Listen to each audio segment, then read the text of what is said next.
अच्छी आत्माएं हैं वो देवताओं की पूजा करते हैं, लेकिन है वो शास्त्र विरुद्ध। अब फिर आते हैं पवित्र गीता जी अध्याय नंबर 7 के श्लोक 15 से आगे चलते हैं। अब ऐसे इस पवित्र सदग्रंथ का एक तत्व, एक सार निकलेगा, और इस सार के बाद हम अपनी भक्ति को सुचारू कर पाएंगे। अब इसमें क्या कहा कि अर्जुन, मेरी पूजा भी यानी ब्रह्म साधना भी 4 प्रकार के करते हैं।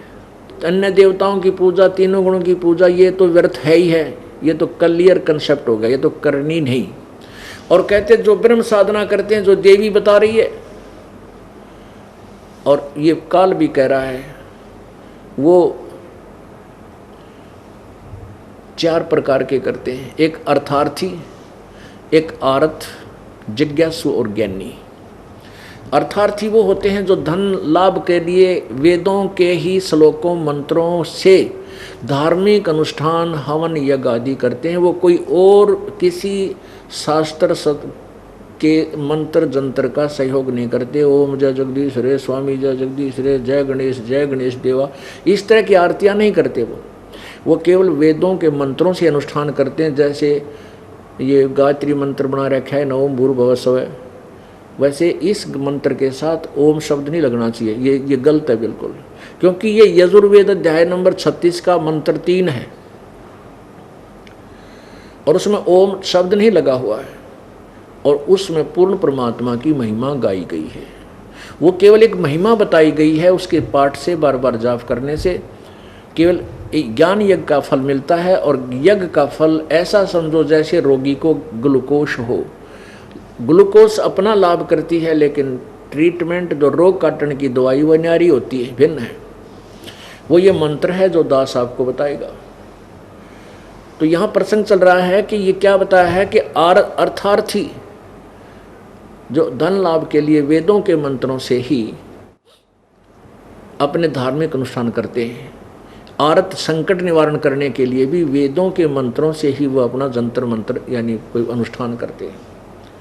और जिज्ञासु वो होते हैं जो परमात्मा की प्राप्ति की इच्छा से घर से निकलते हैं, और जैसे भी उनको गुरु संत मिले उनसे ज्ञान ग्रहण कर लेते हैं, वेदों के मंत्रों को कंठस्थ याद कर लेते हैं और आगे जाके वो वक्ता बन जाते हैं। वो भी तीनों ऊपर के ये तीनों यूजलेस बताए हैं। ब्रह्म के साधक अर्थार्थी, आर्थ और ये जिज्ञासु कहते ये मुझे अच्छे नहीं लगते। और ज्ञानी जो चौथे प्रकार का ज्ञानी है, ज्ञानी आत्मा वो होती है जिसको ये पता लग गया कि मानुष जीवन दुर्लभ है, मिले न बारंबार है। और जैसे तरवत से पत्ता टूट जाए फिर नहीं लागे डार, मानुष जन्म पाकर जो नहीं रटे हरि नाम, और जैसे कुआ जल बिना फिर बनवाया किसका। यूजलेस इस मानुष शरीर, ये मिट्टी हमारे किसे काम नहीं आओगी जब भक्ति नहीं की, परमात्मा प्राप्ति का प्रयत्न नहीं किया। तो फिर इन्होंने सोचा कि भगवान की भक्ति करनी है, मनुष्य जीवन मिला, वेदों को पढ़ा, उसमें लिखा केवल एक परमात्मा की भक्ति करो, अन्य किसी की नहीं, ओनली वन। उस एक परमात्मा को जानो जो सर्व सृष्टि रचनहार है, वो पाप नाशक है, सबका दुख निवारण करने वाला है, वो पूर्ण परमात्मा है। उसी की भक्ति से जन्म मृत्यु का रोग समाप्त होगा। अब उन ज्ञानी आत्माओं ने ब्रह्मा विष्णु महेश और अन्य देवताओं की पूजा की चाह नहीं रही। उन्होंने वेदों को पढ़ा, जैसा भी जिससे सुना, जैसे दुर्गा कह रही है, गुणगान तो कर रही है परम अक्षर ब्रह्म के, और उसको कभी अक्षर ब्रह्म बोल रही है, फिर कहती है ब्रह्म की साधना कर, उस परम अक्षर ब्रह्म का मंत्र बता रही है, ओम जाप, ओम मंत्र, ओम एक अक्षर, और कहती है वो ब्रह्म लोक में रहता है। है अब पुण्यात्माओं, यहाँ बिगड़ रही है सारी बात। भक्तों की कमी रही नहीं, जिन्होंने कई हजारों वर्षों तक अपना शरीर भी झोंक दिया भगवान के लिए, तपस्याएं की, कांटे हो गए सूख कर, दीमक चढ़ गई शरीर के ऊपर, बम्बई बन गए, लेकिन परमात्मा नहीं मिला। क्यों नहीं मिला? क्योंकि उनको तत्वदर्शी संत नहीं मिला। जो गीता जी अध्याय नंबर 4 के श्लोक नंबर 34 में कहा कि अर्जुन, जो चौथे अध्याय के 32वें श्लोक में जिस परमेश्वर की अमर वाणी यानी तत्व ज्ञान के विषय में कहा है, जिसमें विस्तार से सब अनुष्ठान के यज्ञों के विषय में जानकारी है, वो किसी तत्वदर्शी संत के पास जाकर समझ उन तत्वदर्शी संतों को दंडवत प्रणाम कर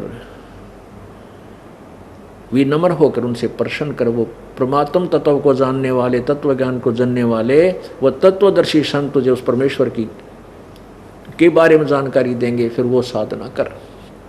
यही प्रमाण यजुर्वेद अध्याय नंबर 40 के श्लोक नंबर 10 से लेकर 13 में स्पष्ट किया है कि कोई परमात्मा को जन्म लेने वाला, कोई ना जन्म लेने वाला, कोई साकार कोई निराकार बताता है, इसका यथार्थ ज्ञान तो तत्वदर्शी संत ही बताते हैं, उनसे सुनो।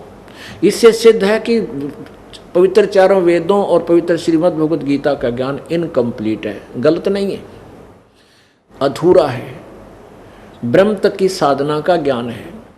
और इसलिए यजुर्वेद अध्याय नंबर 40 के श्लोक 15 मंत्र 15 में कहा है कि ओम कर्तु समर कलवे समर और कर्तुम समर।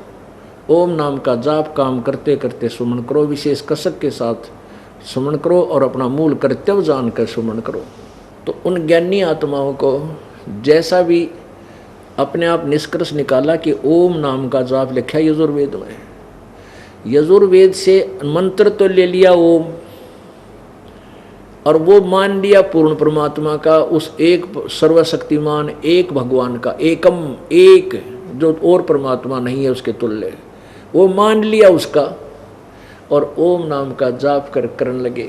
और फिर ये हठ योग कहाँ से ले लिया? ये घोर तप करना, ये किसी शास्त्र में नहीं है। जो घोर तप को तपते हैं वो शास्त्र में साधना है, वो नरक के भागी है। ये तप कहाँ से लिया इन ऋषियों ने?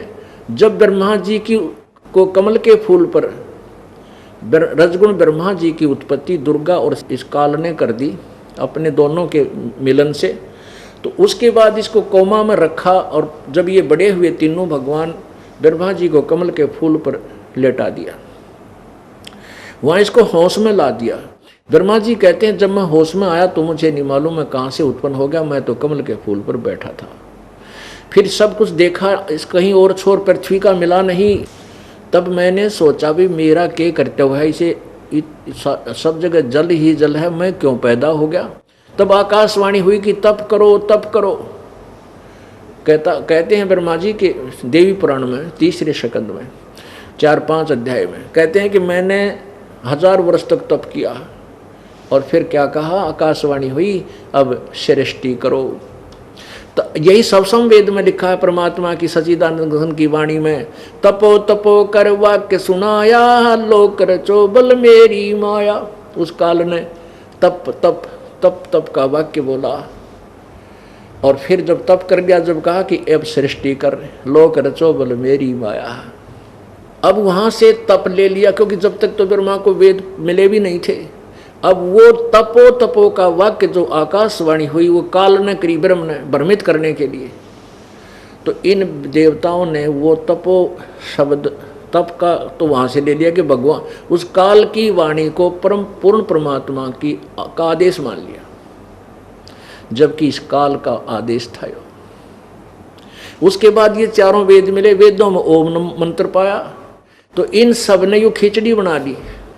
ओम नाम तो ले लिया वेदों से पूर्ण ब्रह्म का जान के, और तप सुन लिया ब्रह्मा जी से उस आकाशवाणी मान के पूर्ण परमात्मा की। इन सब ने मिलकर फिर ये ओम नाम का जाप शुरू करने लगे बैठ के। ये कुछ देर तक जब मंत्र का हम जाप करेंगे, इससे कुछ अंदर हमारे आध्यात्मिक शक्ति उत्पन्न होती है। जैसे हम पंप से हवा भरते हैं साइकिल की ट्यूब में, तो धीरे धीरे वो उसमें शक्ति आनी होती शुरू हो जाती है, करड़ापन हो जाता है। तो उसके बाद फिर क्या होता है कि कुछ दिनों के बाद उस ओम नाम के मंत्र से शरीर का ऐसी स्थिति बन जाती है कि गर्मी सर्दी भी कम लगने लग जाती है आध्यात्मिक शक्ति के कारण। फिर ये क्या करते हैं, अपने आप धीरे धीरे अंदर टटोलना शुरू करते हैं। फिर इनका कोई कमल खुल जाता है। ओम नाम का जाप ये उच्चारण करके करते हैं। गीता जी अध्याय नंबर 8 के श्लोक नंबर 13 में गीता ज्ञानदाता कहता है कि मेरा एक ओम अक्षर है, मुझ ब्रह्म का ओम इति एक अक्षरम ब्रह्म व्यवहारण माम अनुस्मरण ये प्रयाति तो जन देहं सयाति परमागति। ये कहता है कि मेरा एक ओम मंत्र है उच्चारण करके सुमन करने का। तो ये उच्चारण करके सुमन करना शुरू करते हैं तो मूल कमल खुल जाता है ना, ये ब्रह्मा जी का कमल खुल जाता है। स्वाद चक्र जिसे कहते हैं, सेकंड नंबर नीचे से सेकंड नंबर का। तो इसमें से कोई भी एक कमल, हमारे शरीर में एक चैनल बने हैं, जैसे टीवी में चैनल होते हैं, और जौन सा भी चैनल ऑन हो गया, यदि टीवी ठीक है और कनेक्टेड है पीछे से, तो उसमें उस चैनल के कार्यक्रम आने प्रारंभ हो जाते हैं। किसी में फिल्म चल रही है, कितना कोई झरना बह रहा है, कितना कोई एडवर्टाइजमेंट चल रही है, तो आदमी देखता देखता उसमें काफ़ी समय निकल जाता है। तो ऐसे ही ऋषियों ने साधनाएं की पूर्ण परमात्मा की प्राप्ति के लिए, पूर्ण परमात्मा की भक्ति जानकर, और कर ली काल की भक्ति ब्रह्म की। तो ऐसे ही समाधिस्थ हुए, इनको अंदर की झलक आने लगी और अंदर टेलीविज़न की तरह बहुत सुंदर दृश्य आने शुरू हो जाते हैं, जो समाधि लगाती है। वैसे समाधि में 10 मिनट भी ना बैठा था आदमी, बजाय अंदर कुछ ना दिखा था, इसने कौन ड्रेड हो वे, मतलब अंदर इस शरीर में पूरे ब्रह्मांड के जहाँ जहाँ भी जिस कमल का संबंध है, उसके इस कमल के अंदर, इस हमारे शरीर के अंदर, रीढ़ की हड्डी के अंदर की तरफ जो बने हुए कमल हैं, इनमें ऊपर के पूरे दृश्य टीवी की तरह एक स्थान पर आप देख सकते हैं। तो ये ऋषि लोग ऐसे देखने शुरू कर दिए ना, अब बिना पता कौन से कमल में कहाँ घूम रहा हूँ मैं, तो वो ऊपर के नज़ारे किधर डांस हो रहे हैं, किधर बाजे बाज रहे हैं ऊपर के लोगों के, और किधर झरने बह रहे हैं, किधर कुछ हो रहा है, किधर कुछ हो रहा है।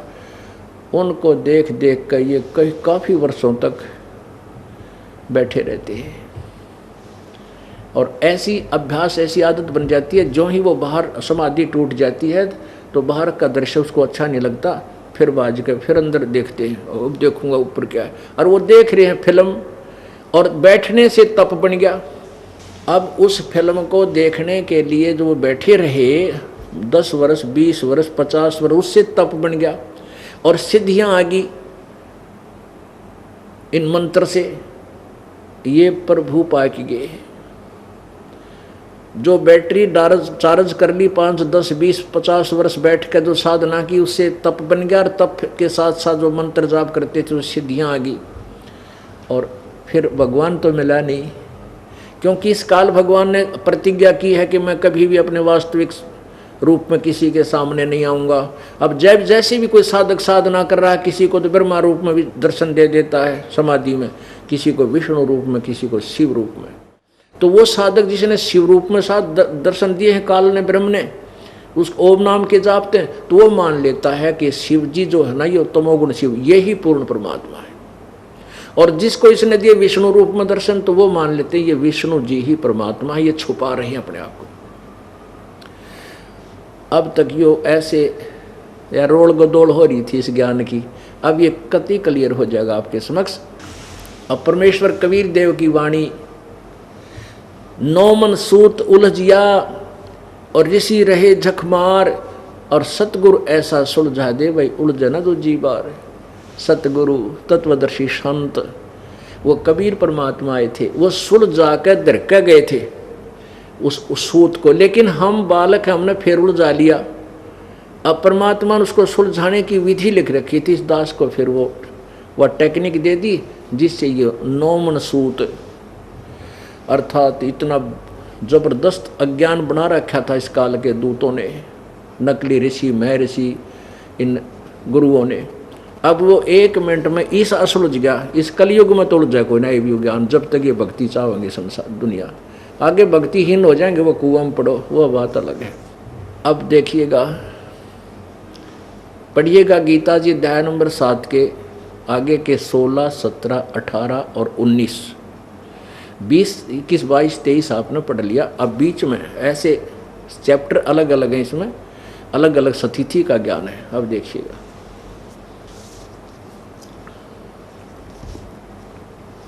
ये जय दयाल गोविंद का द्वारा अनुवादित है।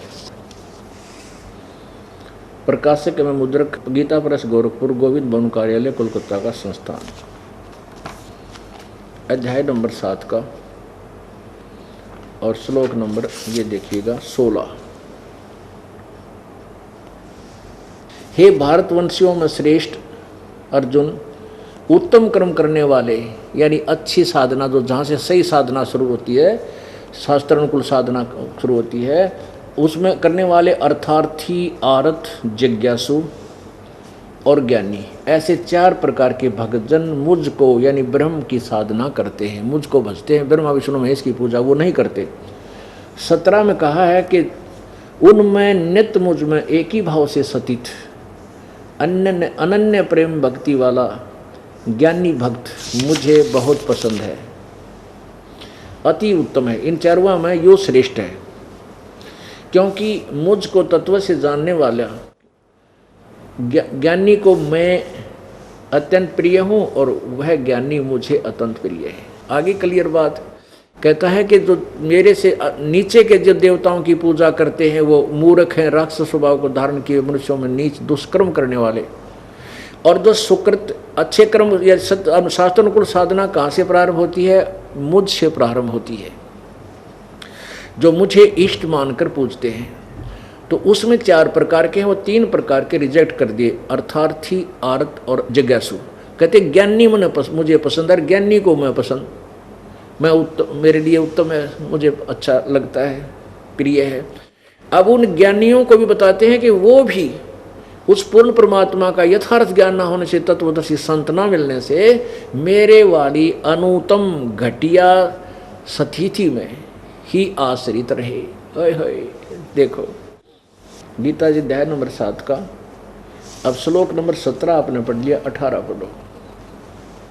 अब उद्दारा माने उदार है, नेक है।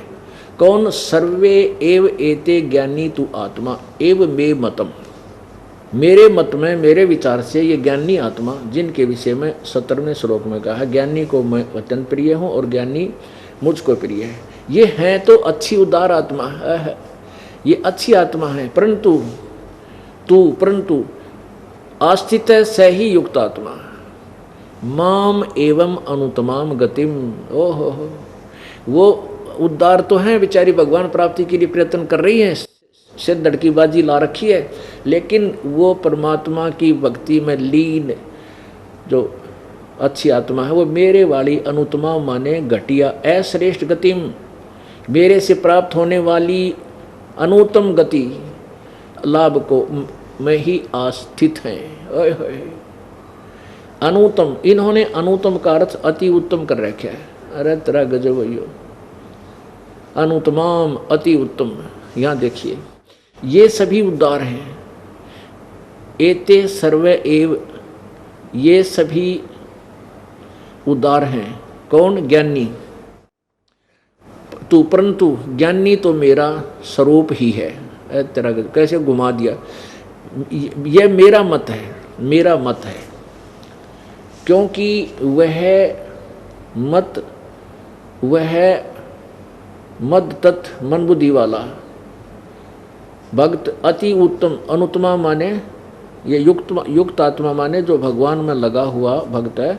ये अनुत्तमा माने अति उत्तम कर दिया, अनुत्तम माने घटिया हुआ, घटिया अनुत्तम, और गति स्वरूप मुझ में ही अच्छी प्रकार स्थित है। तेरा गजब। अभी इसी की 24 में और लिखा है इसी का अनुत्तम का अर्थ देखिए। ये 24 में ये कहता है कि बुद्धिहीन पुरुष मेरी अनुत्तम माने अनुत्तम, यहाँ तक अनुत्तम लिख दिया और यहाँ अति उत्तम कर दिया। अनुत्तमा माने अति उत्तम। अब ये दास बताएगा आपको इसका रहस्य, क्यों अनुत्तम क्यों लिखा। अब यहाँ क्या बताते हैं ये उलझाने वाले, कहाँ फंसाते हैं इसे, अपने ज्ञान अड़ंगे को कहाँ उलझाएंगे जो आपको भ्रमित करते हैं। कहते हैं समाज के अंदर अनुत्तम का अर्थ होता है जिससे अच्छा कोई और ना हो। अरे तेरा गजब भैयो। अब जैसे उत्तीर्ण क्या होता है? उत्तीर्ण सफल, पास, और अनुत्तीर्ण असफल, फेल। यदि अनुत्तीर्ण को ये मान के चल ले बालक जो फेल हो गया है, कहता फिरे कि मैं तो सबसे पास हूँ, मेरे बराबर कोई पास नहीं, अनुत्तीर्ण। अब कहता रहे उसके कहने से कि वो पास हो जाओगा, वो तो अनुतीर्ण शब्द से जकड़ा जा चुका है। ऐसे ही अनुत्तम। और मान लीजिए हम ये सोच कर चलें कि यहाँ, क्योंकि यदि हम उनकी बात को ऊपर रखें कि अनुत्तम का अर्थ यहाँ ये माने कि जिससे उत्तम कोई और गति ना हो, तो फिर 18वें अध्याय के 62वें श्लोक में और 15वें अध्याय के चौथे श्लोक में किसी और बहुत सी जगह है जहाँ पर गीता ज्ञानदाता अपने से अन्य किसी परमात्मा की साधना करने को कहता है। 18 गीता जी अध्याय नंबर 18 के श्लोक 62 में कहा कि अर्जुन तू सर्वभाव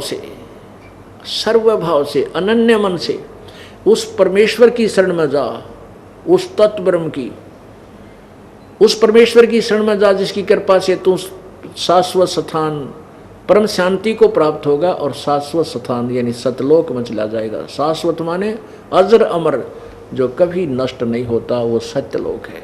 ब्रह्मलोक भी नाशवान है, ब्रह्मलोक में गए हुए साधक भी नाशवान है, जन्म और मृत्यु होती है। गीता ज्ञानदाता अध्याय नंबर 4 के श्लोक नंबर 5 और 9 में कहता है कि अर्जुन तेरे और मेरे बहुत जन्म हो चुके, तू नहीं जानता, मेरे जन्म और कर्म अलौकिक है। गीता जी अध्याय नंबर 10 के श्लोक 2 में कहा है गीता ज्ञानदाता ने कि अर्जुन मेरी उत्पत्ति को, मेरे जन्म को न तो ऋषि जन जानते ना ये देवता, क्योंकि ये मेरे से उत्पन्न हुए, क्योंकि ये ब्रह्मा विष्णु महेश काल से उत्पन्न हुए हैं दुर्गा के संयोग से, और आगे फिर इन्हीं की संतान है ये जितनी संसार सृष्टि है। तो पिता की जन्म को, पिता की इस उत्पत्ति को संतान नहीं जान सकती। दादाजी बताते हैं, डेट ऑफ बर्थ बता देंगे, उनका सारा विवरण बता देंगे। तो पूर्ण परमात्मा कबीर देव जो हम सबका पिता है, परम पिता है, उन्होंने आकर के ये सारी हिस्ट्री बता रखी है पहले अपनी उस सच्चिदानंद घन की वाणी में, अपने कबीर वाणी में वो पहले लिख रखी भगवान ने, जो आज सब सदग्रंथ समर्थन दे रहे हैं उसको। तो पुण्यात्माओं, यदि हम यहाँ ये मान कर चले, इससे सिद्ध है कि गीता ज्ञान दाता का भी जन्म मृत्यु होती है, और जब तक जन्म मृत्यु है जीव सुखी नहीं होता। और ये खुद कहता है कोई और परमात्मा है, उसकी साधना करने से फिर उसका ज्ञान हो जाएगा, तो फिर वो जन्म मृत्यु से ही छूटने का प्रयत्न करता। अब आइए फिर एक बार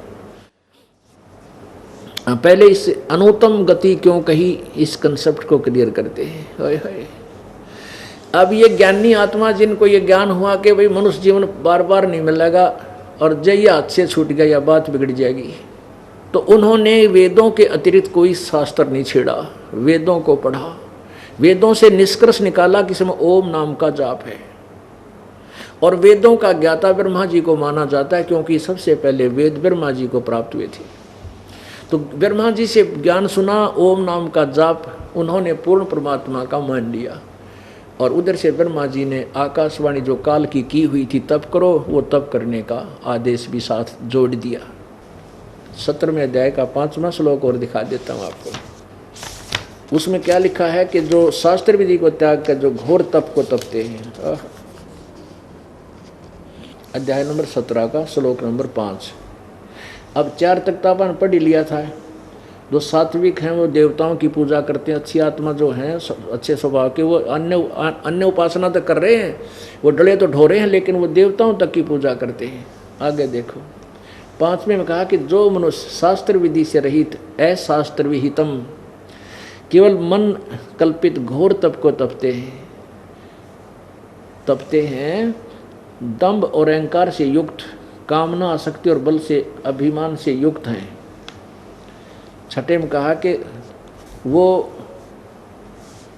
शरीर रूप से सतित, भूत समुदायों को और अंतःकरण में सतित मुझको भी क्रश करने वाले हैं, उन अज्ञानियों को असुर स्वभाव के जान। ओहो, और तोड़ पाड़ दिया कि जो घोर तप को तपते हैं, क्योंकि शास्त्र विरुद्ध साधना है, और शास्त्र विरुद्ध साधना का ही ये वर्णन बताया जा रहा है कि जो शास्त्र विरुद्ध साधना है उसको घोर तप को तपते हैं, वो मुझे भी दुखी करते हैं।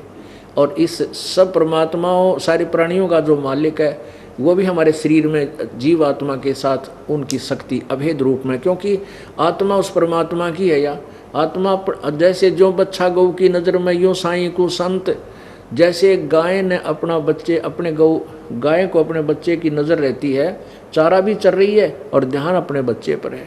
यदि उसको कोई खतरा है, कोई कुत्ता वगैरह उसके निकट आ जाता है उसके बच्चे के, तो फूं फूं करती है और चारा भी चर रही होती है। तो ऐसे हम परमपिता कबीर जी के बच्चे हैं। हमारे जब आत्मा जो है हमारे अंतःकरण हृदय में रहती है, तो इसके ऊपर जब हम घोर तप को तपते हैं, यो काल करवावे सारे उल्टे काम, शरीर को तंग करवाता है ताकि जीव को दुख हो, तो ये घोर तप को तपते हैं तो आत्मा को पीड़ा होती है, तो परमात्मा भी दुखी होता है कि देख कितना कष्ट दे रखा है मेरी प्यारी आत्मा को। तो इसमें लिखा है कि वो जो मैं भी दुखी होता हूँ, गीता ज्ञानदाता कहता है, और वो पूर्ण परमात्मा भी, सबका मालिक भी, वो दुखी होता है जो इस घोर तप को तपते हैं। वो दुष्ट आत्मा समझ लेना, वो राक्षस स्वभाव को धारण किए हुए। अब फिर आइए उसी कंसेप्ट पे, उसी विषय पर आते हैं कि जैसे ये ज्ञानी आत्मा है तो उद्धार अच्छी आत्मा है, भगवान के लिए शीश रख दिया, लेकिन way of worship according to the shastra नहीं थी। इस कारण से इन्होंने भी डले डोलिए। एक ज्ञानी आत्मा, एक चुनक ऋषि था, उसने इसी विधान अनुसार के परमात्मा की प्राप्ति करनी है इस मनुष्य शरीर से, चाहे शरीर रहे या ना रहे। और परमात्मा अपने सूक्ष्म वेद की वाणी में कहते हैं कि सिर साटे की भक्ति है भाई और कछु नहीं बात, और सिर के सौदे पाइए वो अवगत अलखनाथ। अब इस माटी ने एक दिन मिट्टी में मिलना है, आज नहीं तो कल, कल नहीं तो परसों, ये तो जावेगी।